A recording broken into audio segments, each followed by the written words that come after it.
A ditadura militar ou regime militar no Brasil. São 21 anos de história militar no Brasil. Você conhece qual seria o contexto histórico mundial em que o Brasil estava vivendo e que o mundo estava vivendo? Era uma disputa entre socialismo e capitalismo. O país vivia a Guerra Fria. Era uma disputa mundial entre socialismo e capitalismo, Estados Unidos e União Soviética. O último presidente civil no Brasil foi João Goulart, de 1961 a 1964. João Goulart era herdeiro político de Getúlio Vargas, populista, nacionalista. Em 1964, tentou fazer algumas reformas de base na administração, educação e também algumas reformas tributárias.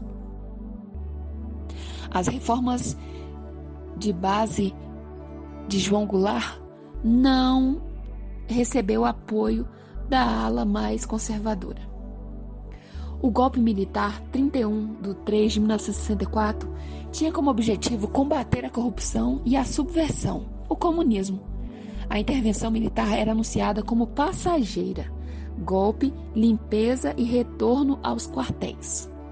O ato institucional número 1, que estabelecia eleições indiretas para o próximo presidente da República e dava ao Executivo Federal, durante 6 meses, poderes para cassar mandatos, suspender direitos políticos, modificar a Constituição e decretar o estado de sítio. Esse foi o primeiro ato institucional estabelecido no início da ditadura. Por isso, ditadura. Castelo Branco, ele foi o primeiro presidente da ditadura. Ele governou de 1964 a 1967. Tinha como objetivo combater a inflação e o déficit público. Combateu também o arroxo salarial e também foi favorável à entrada do capital estrangeiro no país. Decretou o Ato Institucional 2, que estabelecia o bipartidarismo. A Arena e MDB seriam os únicos partidos. Decretou também o Ato Institucional 3, que estendia eleições indiretas para governadores e prefeitos. E decretou também o Ato Institucional 4, que garantia a aprovação de uma nova Constituição, a Constituição de 1967. Já em 1967, Costa e Silva, conhecido como linha dura da ditadura, governou o Brasil de 67 a 69. Quais são as principais características desse governo? Intensificação dos movimentos de contestação do regime. Em 1968, ficou conhecido mundialmente os movimentos que influenciaram esse período. Nós vamos ter o movimento hippie, movimento feminista e o movimento negro. E, claro, esses movimentos contra a Guerra do Vietnã. Criação da Frente Ampla fazia oposição ao governo. Mobilização dos estudantes, artistas e da população também eram feitas nesse momento. O assassinato do estudante Edson Luiz fez com que a passeata dos 100 mil tomassem as ruas. E o movimento Tropicália também deu as caras, mostrando que a ditadura não estava agradando a todos. Nesse mesmo momento de manifestações, foi decretado o Ato Institucional 5, fechando o Congresso e suspendeu todos os direitos civis e constitucionais. A liberdade agora seria vigiada e as manifestações estavam proibidas. Costa e Silva governou durante pouco tempo e morreu. Agora, em seu lugar, veio Emílio Garrastazu Médici, também conhecido como Linha Dura. Ele governou de 1968 a 74. É o auge da ditadura, anos de chumbo, período de forte repressão e tortura. As guerrilhas do Araguaia, PCdoB e Urbana de Carlos Marighella. Auge do milagre econômico brasileiro. O milagre econômico foi feito através de grandes empréstimos externos.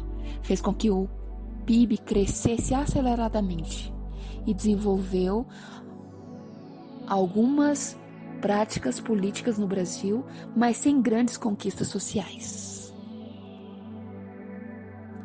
Acontecia também o arroxo salarial, ou seja, a inflação crescia, os salários diminuíam e o povo comprava menos. Havia também o ufanismo nacionalista. Brasil, ame-o ou deixe-o. Ninguém segura este país. Brasil, conte comigo e pra frente, Brasil. Nesse período, também foram construídas obras chamadas de obras faraônicas, Ponte Rio-Niterói e Transamazônica.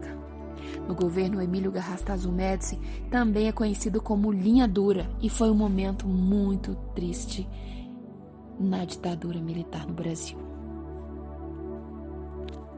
A partir de 1964 e 79, Ernesto Geisel foi o presidente conhecido como moderado. Quais são as principais características de Geisel? Nós vamos ter o início do processo de abertura política, que recebeu o lema de lenta, gradual e segura. Aconteceu também nesse momento a crise internacional do petróleo, decadência do milagre brasileiro e aumento da dívida externa. Resultado, regime militar perde apoio popular. Greves dos metalúrgicos em 1978 e 1979 no ABC paulista, lideradas por Luiz Inácio Lula da Silva. Nesse ano de 1978 também foi revogado o Ato Institucional 5. Os próprios militares fazem o início da redemocratização. Por quê? Porque nesse período nós já estamos no fim da Guerra Fria e havia também já uma pressão tanto dos Estados Unidos para que o Brasil diminuísse essa ditadura. A partir de 1979, o Brasil tem um novo governo, João Figueiredo, conhecido como moderado. Ele governa de 1979 a 1985. No seu governo foi estabelecido a Lei da Anistia, ampla, geral e irrestrita, exceto os envolvidos em terrorismo e luta armada. Fim do bipartidarismo e instituiu o pluripartidarismo, ou seja, vários partidos começaram a surgir. Arena, surgiu PDS e MDB, PMDB. O PT, criado em 1979, recebeu registro em 1982. As eleições gerais, com voto vinculado em 1982, exceto o presidente da República. O PMDB elege os governadores dos estados mais importantes. E também teve início a campanha das diretas já. A emenda Dante de Oliveira, que é rejeitada pelo Congresso Nacional em 1984. A campanha das diretas já não deu certo e a emenda não foi à frente. Não houve eleições diretas para presidente em 1984. As eleições indiretas para presidente da República aconteceu. Maluf e Tancredo Neves foram eleitos. Tancredo, como não conseguiu permanecer no cenário político devido a uma doença, o seu vice, José Sarney, em 1985, assumiu a presidência no país. José Sarney governou de 1985 a 1990, iniciando o processo de redemocratização do Brasil.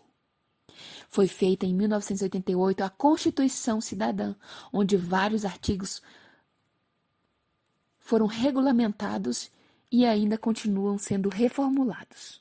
O governo termina com grave crise econômica e inicia, assim, o processo de diretas já. Fernando Collor foi o primeiro presidente no Brasil a governar após a ditadura como um presidente civil. Ele governou de 1990 a 1992.